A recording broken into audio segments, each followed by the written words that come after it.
श्री स्वामीनारायण भगवान ની જય, અક્ષર પુરુષોત્તમ મહારાજની જય, પ્રમુખ સ્વામી મહારાજની જય, મહંત સ્વામી મહારાજની જય, પ્રમુખ સ્વામી મહારાજ શતાબ્દી મહોત્સવની જય. As we continue studying Pramukh Swami Maharaj's Jivan Charitra, today we'll start off with C8, page 107. And for those of us who are listening to the audio, it's Amrut Dhara 2, track 9. So Swami Shri Pramukh Swami Maharaj had once come to Anand with Shastriji Maharaj, and this was during his vichran in the Charota region. And one night they came over to Moti Bhai's place, and Shastriji Maharaj then asked Pramukh Swami Maharaj to read from the Bhakta Chintamani. He would often ask Pramukh Swami Maharaj to read from the Bhakta Chintamani. And so he was supposed to read chapter 65.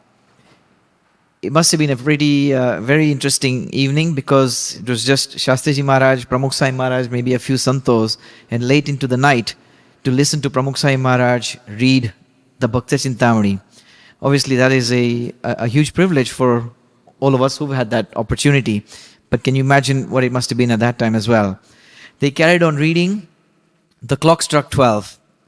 And Pramukh Swami Maharaj must have looked at Shastriji Maharaj, and Shastriji Maharaj said, "Keep reading." Hearing the words of Nishkudanand Swami, replete with the infinite glory of Maharaj, brings great peace to my heart. Shastriji Maharaj loved listening to the Bhakta Chintamani, especially when it was narrated by Pramukh Swami Maharaj. With these words, then Shastriji Maharaj told Pramukh Swami Maharaj to carry on reading. They carried on reading till it was 1:30 a.m. and everybody lost track of time. Pramukh Swami Maharaj stopped reading. Shastriji Maharaj said, "Carry on reading. Read one more chapter and then we will conclude the katha." And this way they carried on reading. They read until 2:30 a.m. And that's when, for about 4 hours, Pramukh Swami Maharaj had read the Bhakta Chintamani to Shastriji Maharaj. So that's a very nice incident from his life again. As we move on to page 107, page 109, again we're on track 9. Now this is a very historical prasang, because it was a letter that Shastriji Maharaj had written to Pramukh Swami Maharaj in response to something that Pramukh Swami Maharaj had done. And you could see the qualities within Pramukh Swami Maharaj's life, his generosity with all sorts of things. And one example, it became very evident. You know, when Pramukh Swami Maharaj at one time, what had happened was that somebody had committed some sort of a mistake, and it would require lots of firm steps to be taken and firm action to be taken. Yet Pramukh Swami Maharaj was very forgiving, and he forgave that individual, and he sent the details to Shastriji Maharaj, what had actually happened. And in that letter, Pramukh Swami Maharaj had actually said that no action had been taken against him, and he had been treated with lots of compassion. And Shastriji Maharaj was very impressed with the way Pramukh Swami Maharaj had dealt with that issue. And then eventually he wrote a letter to Pramukh Swami Maharaj. I'll read it in Gujarati first. વિશેષ, આપે જે કાગળ મને વિનયપૂર્વક લખ્યો છે તે બરાબર છે. દેશ કાળે કોઈની મતિ સવડી થાય, તે માફી માંગે ત્યારે આપણે અંતઃકરણમાં દયાની લાગણી થઈ જાય તે સ્વાભાવિક છે. વ્યવહાર દ્રષ્ટિએ ને નીતિ દ્રષ્ટિએ પણ જે શરણાગત થાય છે ત્યારે તેના ગુના નાના હોય કે મોટા હોય, તેને ક્ષમા અપાય છે. એવા ઘણા દાખલા છે, તે રૂબરૂ કહીશ. આપ વિદ્વાન છો અને ક્ષમાશાળી છો અને સમજુ છો. Shastriji Maharaj, just to translate that letter, Shastriji Maharaj writes to Pramukh Swami Maharaj that it is importantly, the letter that you have humbly written to me is fine. However, sometimes, and he says a few things, and then he says, however, sometimes, due to prevailing circumstances, one's mind can change for the better. When one asks for forgiveness, it is natural for us to feel sympathetic towards him. From an outwardly or ethical perspective, when one seeks refuge, one's mistakes are forgiven, regardless of how big or small they may be. There are many examples of this, which I will explain in person. This is very interesting, because Shastriji Maharaj actually holds back a few things which he wants to personally talk to Pramukh Swami Maharaj when they meet. He says, "You are learned, forgiving and understanding." This was a letter that was written by Shastriji Maharaj. We could see from the beginning a lot of compassion and forgiveness in Pramukh Swami Maharaj's life, and something that we have all been witness to in our lifetime as well.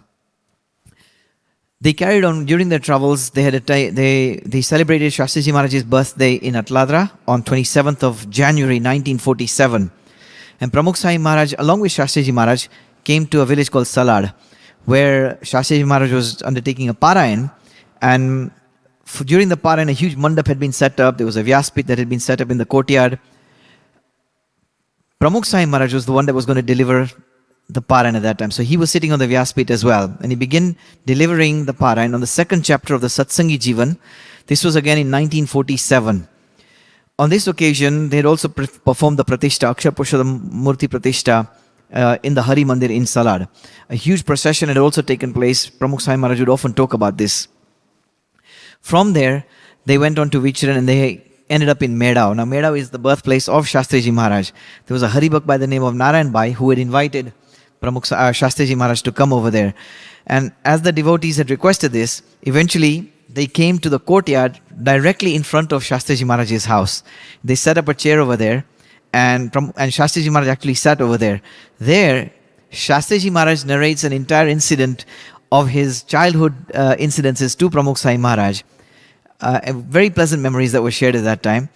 These included incidences where Shastriji Maharaj used to say, "Ke ame aiya gammat karta, aiya tofan karta, aiya chhapra upar kudine ame bhagi jata." These kind of things. So basically how they used to joke with their friends and they would jump on people's rooftops and things like that. So little pranks that they might have played as children, Shastriji Maharaj shared a lot of incidences with Pramukh Swami Maharaj. These were etched in the life of Pramukh Swami Maharaj throughout his life. And then from Medao, they eventually went to Gondal with Shastriji Maharaj to perform the Patotsav celebrations at that time.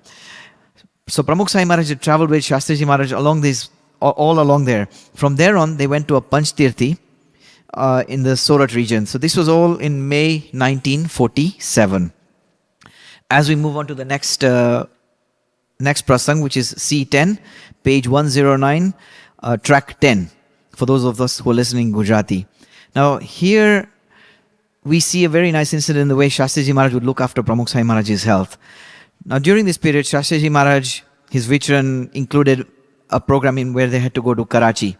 And this was again in 1947. So just take the note of the dates. This is between 9th of July to 26th of July. These are very significant dates in the history of India and Pakistan. So Pramukh Swami Maharaj had accompanied Shastriji Maharaj to Karachi. Now during the Parayan, in between the Parayan, which had been arranged at a mandir in Karachi, Swami Shri would daily go for darshan to the main Swaminarayan mandir over there in Karachi, and also the Riyasnan, and they would often take a bath in the ocean, swim in the ocean as well. Now it was here that Shastriji Maharaj had once held Pramukh Swami Maharaj's thin hand, and he said something very nice. He said, "Au sharir te gadi shobhe, te shu gadi, au sharir te gadi esu shobhe." Basically, how would such a body adorn a throne like this? And then he said, "Fuleli chodafari jevu sharir karvu che." We want to make your body like a blown up chodafari. Shastriji Maharaj would also say, "Ke kandu to god mator જોઈએ."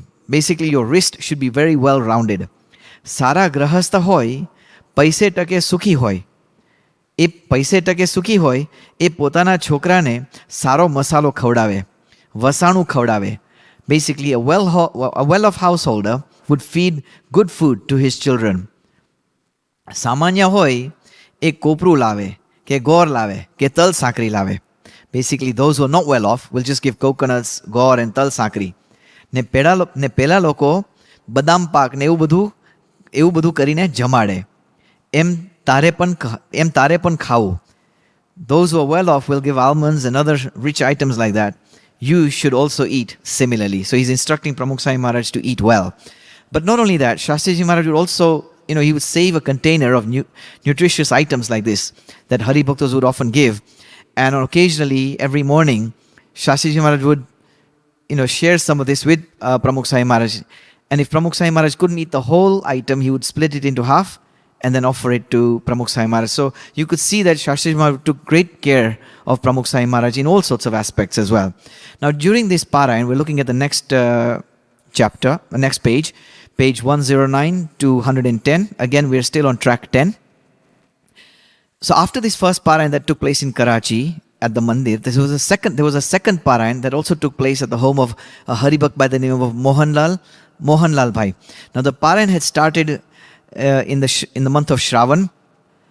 This is 9th of July 1947. And on this occasion, the Parayan had completed on the 25th of July 1947. A grand procession had been taken through the main streets of Karachi back then. And Swami also sat with Shastriji Maharaj during this Parayan as well. Now during the Parayan, Mohanlal had brought two of his nephews to meet Shastriji Maharaj. And Pramukh Swami Maharaj saw them, so he called them over and he showed them a kanthi around his neck. Now imagine two little children coming to Pramukh Swami Maharaj, and he showed the Badaks his kanthi. And he said to the Badaks, do you guys want to wear such a kanthi? And he said this in a very nice way, which is very understanding the nature of the kids. Both of the children agreed. And then Swamiji offered them Vartman, and he placed a kanthi around their necks, which is very natural for any sadhu to do. But just then the uncle of the two boys, he saw that, and he came there. And when he saw the kanthis around the boys' necks, he asked the kids, he said, who made you wear this kanthi? So the boys pointed to Pramukh Swami Maharaj. He stood them in front of Pramukh Swami Maharaj, and then he said to Swami Shri, he said, look, the father of these two boys, he's not a satsangi, and I don't want anything to go wrong, and so it is my wish that Shastriji Maharaj himself gives the kanthi to these two nephews. So can you please remove the kanthis of the two children's necks? Now this is kind of insulting and pretty humiliating. Nevertheless, Swami Shri, without uttering a word, without any hesitation or any sort of embarrassment, he quickly took the kanthi out of the two boys, and eventually, when they went to Shastriji Maharaj, he got Shastriji Maharaj to put the kanthi around the two boys' necks. But we could see that small things like this were very trivial for Shastriji Maharaj. Under any other circumstances, it could seem a little humiliating, but not for Pramukh Swami Maharaj. C12, page 110 to 111, again, track 10. Now this is again, while Swami was in his Vicharan, we are looking at Vicharan from Karachi, Bilada and Jaipur. Naranji Maharaj, whom we talked about earlier in the beginning of the book, he was also traveling with Shastriji Maharaj and the group at that time. So he came along to Karachi.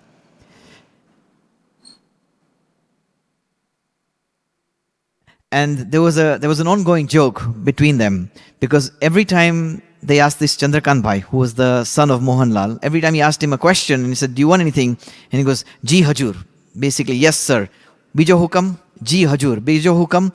Even before a sentence was finished, he would go, Ji Hajur. And Naranji Maharaj would often reply, let the question finish. Let me finish the request before you start on the next command. And so they had a lot of internal jokes like this, but Pramukh Swami Maharaj would often remember this. But keeping in mind the calamity that was about to unfold at that time in the near future, which is the partition of India and Pakistan at that time, this is something that is very memorable from this prasang as well. Then Shastriji Maharaj, Swami Shri and a group of them, then they departed Karachi and then ended up going to Bilada. After staying with Shastriji Maharaj for 7 days in Bilada, Pramukh Swami Maharaj then carried on with Shastriji Maharaj. They came to Jaipur. There was a 5-day Parayan that took place in Jaipur on the Satsang Jivan at that time. Now this is between August 4 to 8th of August 1947.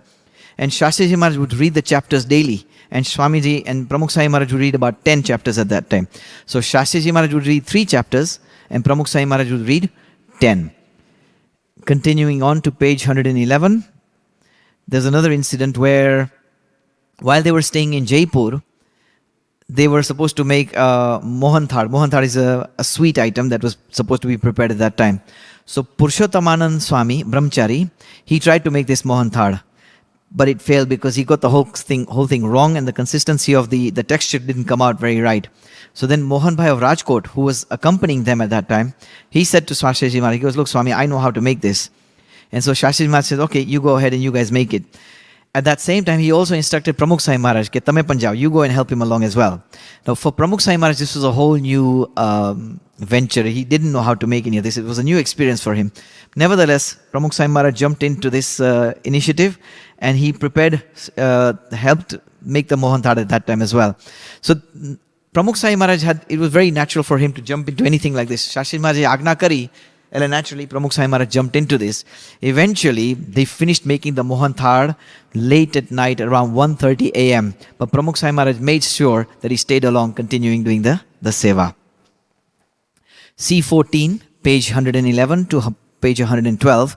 This is again track 10. Now here is a very historic letter that was written by Shastriji Maharaj. It has also been shared in the book. Now Pramukh Swami Maharaj was barely 25 years old at that time, a very young sadhu. Shastriji Maharaj was 82 years old at that time. But Shastriji Maharaj could see the making of a great Sadguru in a young Pramukh Swami Maharaj at that time as well, and which can be seen very apparently in the letter that was written by Shastriji Maharaj himself. So we'll read through the letter. વિશેષ સૂતા સૂતા સાકરનો કાંકરો મોઢામાં આવ્યો છે. તે હવે ઘરે ઉતારી સુખ લેવાનું છે. Moreover, a crystal of sakar has been placed in your mouth while sleeping, so it's come very naturally to you. So now experience the happiness by just taking this in. You have attained such a state with ease, basically. So all you need to do now is just enjoy the fruits. મારા દેહનો હવે નિર્ધાર નથી. 2-4 વર્ષ વખતે રહે તેમ નથી. તો તેટલામાં ભેગા રહી જિંદગીનું કામ કરી લેશો. There is no longer any certainty about my body. So Shastriji Maharaj is being very evident about this. It may remain for another 2 or 4 years, who knows, not any longer. So in this time, please stay together and achieve your life's purpose. Basically, make the most of what you have right now. અત્યારે પૂર્વના શુભ સંસ્કારથી આ નાની ઉંમરમાં આપની પ્રતિષ્ઠા આપના મંડળમાં પહેલા નંબરની થઈ છે. તેમ મારી વૃત્તિ પણ સ્વાભાવિક તમારા પર ઠરે છે. તે આપ બુદ્ધિશાળી છો ને જાણો છો. Now we heard very similar words in a previous letter that we talked about 2 days ago. Another letter now, and very similar words as this time, where Shastriji Maharaj says, at the moment, due to your past auspicious sanskars, your reputation ranks first in the entire mandal, despite your young age. And he goes, my mind naturally is inclined towards you. You are intelligent and you know this. કોઈને સામાન્ય સ્થિતિમાંથી ઉત્તમ સ્થિતિમાં આવવાનું હોય તો અડધી ઉંમર દેશ પરદેશ ફરી લોકોના કામ કરી કરીને મરી જાય ત્યારે માંડ દુનિયાની નજરમાં સારી સ્થિતિ પામે. અને કોઈક મોટાને ઘેર અવતાર ધરે તો તુરત શેઠ કહીને બોલાવે ને વગર મહેનતે વગર પ્રયત્ને એકદમ મોટો આગેવાન થઈ જાય છે. If someone wants to progress from an ordinary worldly position to a better one, then for half their lives, they would have to work extremely hard for different people, traveling from one place to another, traveling at home, abroad. And even after all this, they would just about be noticed as being in a better position. Whereas someone who is born into a rich family will immediately be called a Sheth, will recognize like this by everyone else, without him even putting in any efforts to earn that position and be respected as a leading figure in the community. Notice the analogies that Shastriji Maharaj is using to explain the greatness of Pramukh Swami Maharaj. Them, આપને થોડી ઉંમરમાં મોટા સદગુરુની સ્થિતિ પ્રાપ્ત થઈ છે. Remember, he's 25 years old. તેમ આપને થોડી ઉંમરમાં મોટા સદગુરુની સ્થિતિ પ્રાપ્ત થઈ છે. તે આપ પુણ્યશાળી ને ભાગ્યશાળી છો. Similarly, at such a young age, you have attained a spiritual elevation equivalent to that of a Sadguru. You are thus very, very fortunate. મારે અત્યારે સ્વાભાવિક તમારા ઉપર હેત જેથી હંમેશા ઉભરા આવે છે. These are very powerful words. મારે અત્યારે સ્વાભાવિક તમારા ઉપર હેત છે જેથી હંમેશા ઉભરા આવે છે કે કેમ બધી વાતે સર્વોપરી થઈ તો સારું. તેમાં આપને ફાયદો છે, આખા સત્સંગને ફાયદો છે ને મારે પણ શાંતિ થાય. અને હવે અનુકૂળતા થાય તેથી મને છેલ્લી વખત તેવું જોઈને ધામમાં જવાય અને આનંદ થાય. My affection for you is spontaneous. Spontaneous is a very strong word over here. My affection for you is spontaneous. Therefore, I am always overflowing with enthusiasm as to how you can excel in all respects. This is beneficial for you and beneficial for the entire satsang. I too will feel at peace. If this happens conveniently, then I want to see it before I go to Dham, and I will feel content about it. માટે આપણે પણ તેવું કરવાનું છે કે મને અને again, he's spelling his expectations of Shastriji Maharaj. માટે આપણે પણ તેવું કરવા of પ્રમુખ સ્વામી મહારાજ સોરી માટે આપણે પણ તેવું કરવાનું છે કે મને અને આખા સત્સંગને રાજી કરવો.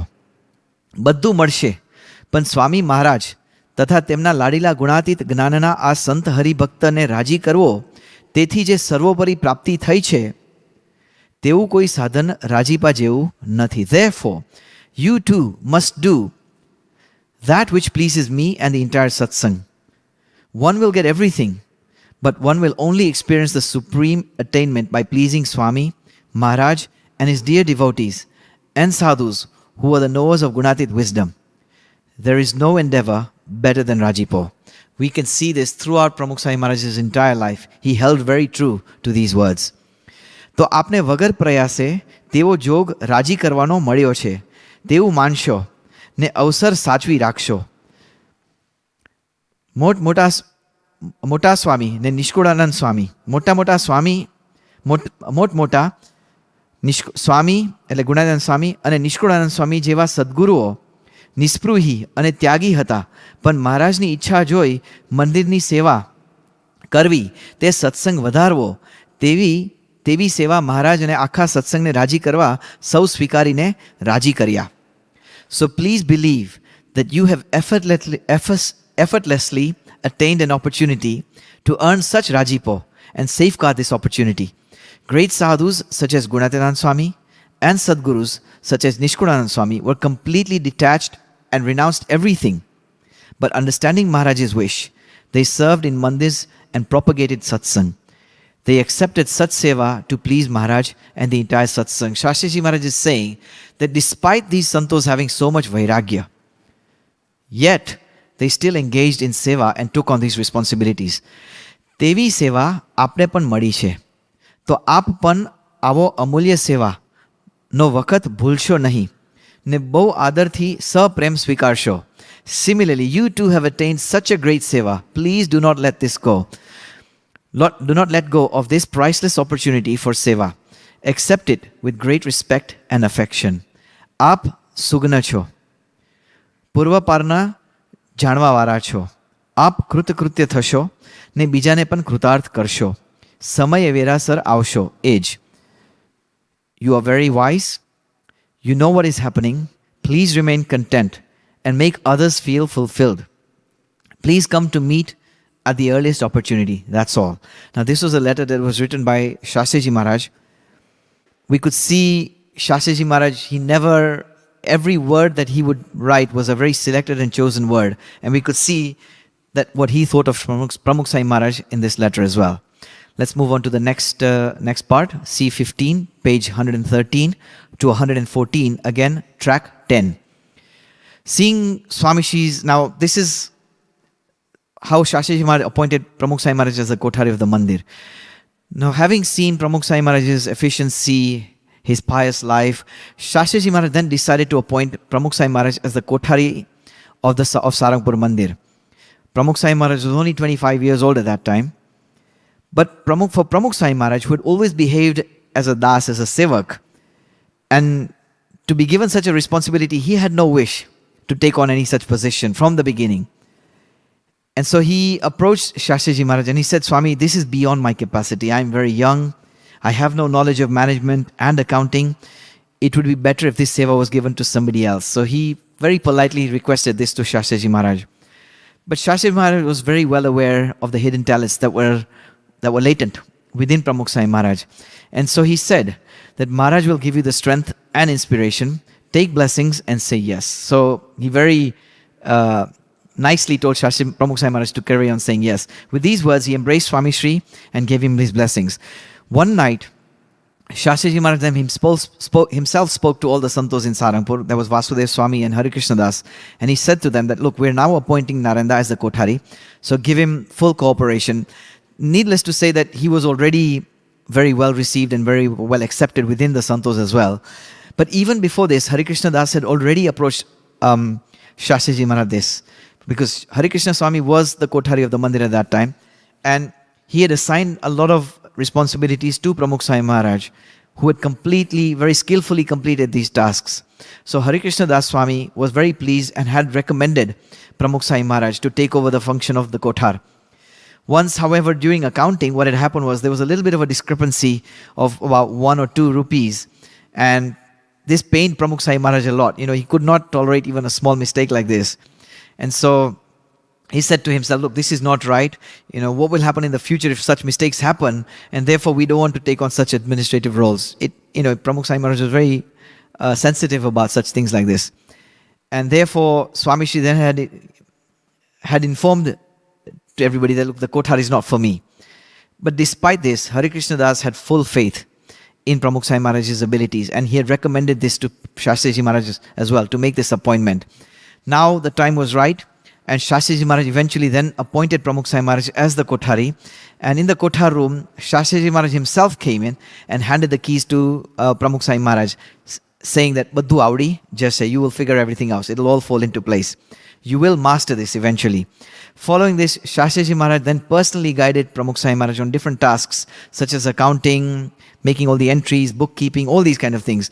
In this way, Shastriji Maharaj was immensely satisfied by appointing Pramukh Swami Maharaj as the Kothari of Sarangpur Mandir. So this chapter covers that whole episode. We'll carry on, where we move on to page 114 to 116, C16, Amrut Dhara 2, track 10. Now this section talks about Pramukh Swami Maharaj's time in Sarangpur as the Kothari.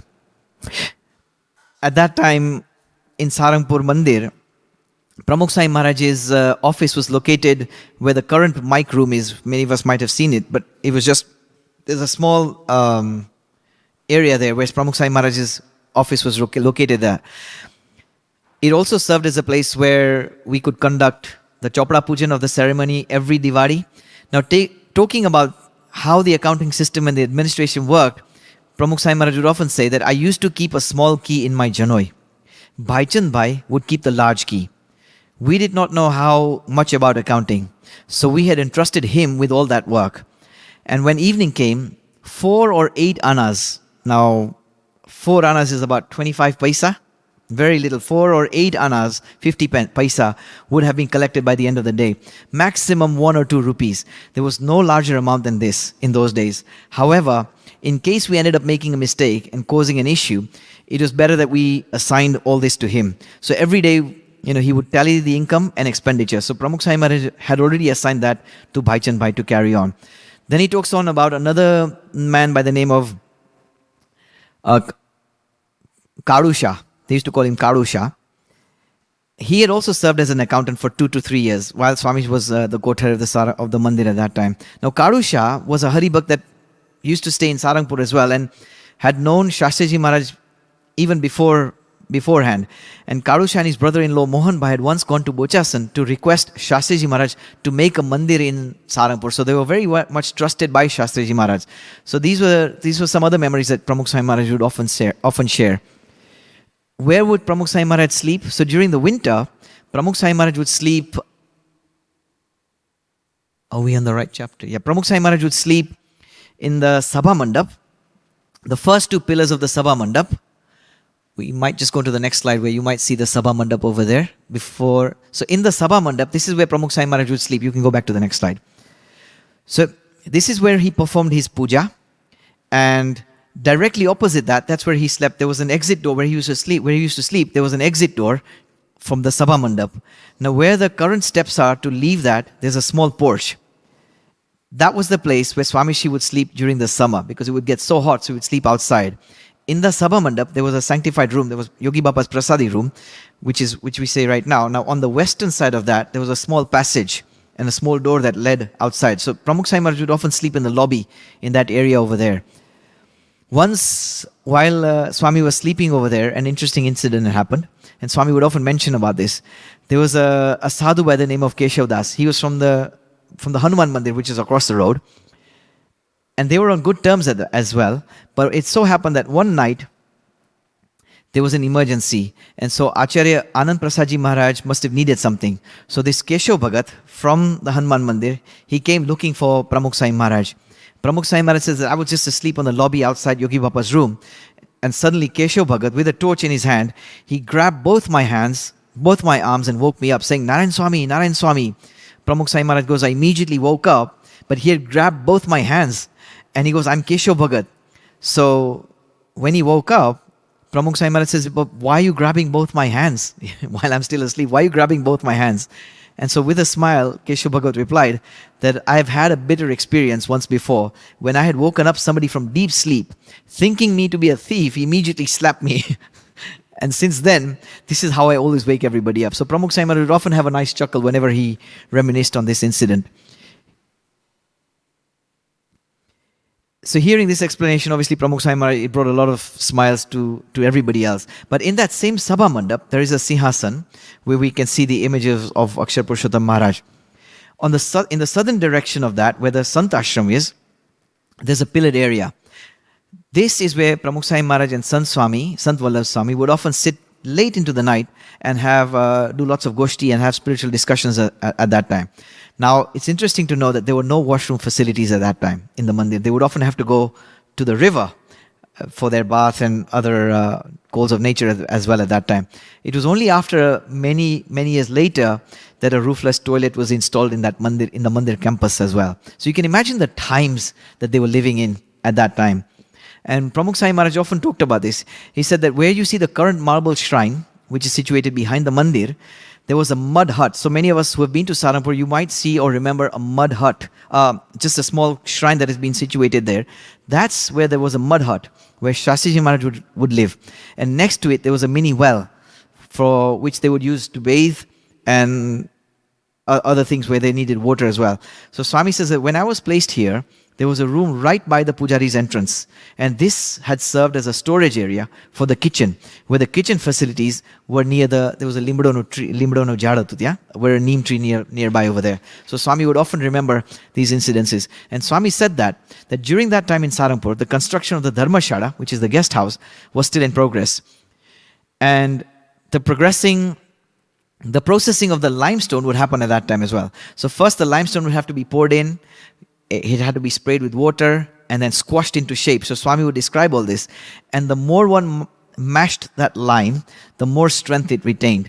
Lime would also be used as plaster in that area. There were small residential facilities for the sadhus to the south of the mandir, where the kettle would be tied underneath. And on the top floor was reserved for the santos. So in that time, if another level needed to be constructed, then a slab of thick wood would have to be laid out. Bamboo sticks would have to be placed into position. Cow dung and clay would be mixed together to be used as filler and flattened accordingly. This was the method of boxing in those days. So this is how they would actually make the floor at that time. The whole floor would shake like a swinging bridge. However, this would last for many years. So you can imagine that's the way they did construction at that time. And then Swami goes on to say that the well currently near the offices was known as the Havediyo Kuo. The people of the village would draw water from it for their cattle, and the village arranged for a person who was kept for the purpose of filling the water in an enclosed area. The cattle of the village would often come there to drink water.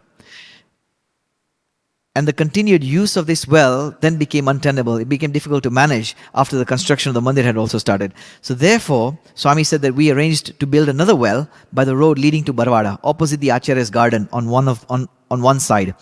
The water from the original Havediya Kuo well would be used for bathing, washing and cooking. And Swami says that I would advise Shastriji Maharaj to base himself in the room where the donation office is currently situated right now, as we had mud huts constructed there also.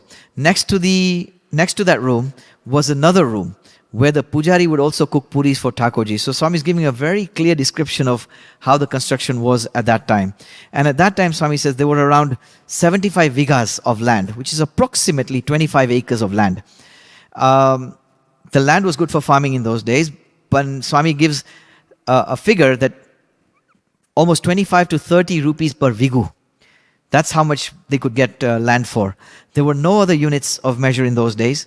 The sole vehicle in-house that we had at that time was a cart driven by a single aged ox. So can you imagine that was their mode of transport? If the weight of the alms that were collected by Yogi Bapa was excessive, then the goods were brought to Sarangpur using this cart. This is how they would travel. The construction of the mandirs would be in full swing at that time. We didn't possess much by the way of land. Therefore, there was no need to keep extra cattle. Later on, additional cows and buffaloes were gradually purchased in small numbers. Such was the scope of Swamishi's work during his time as Kothari in Saranpur. One can only imagine what it must have been like back in those days. So, we'll come to the end of today's session. Shri Swaminarayan Bhagwanani Jai.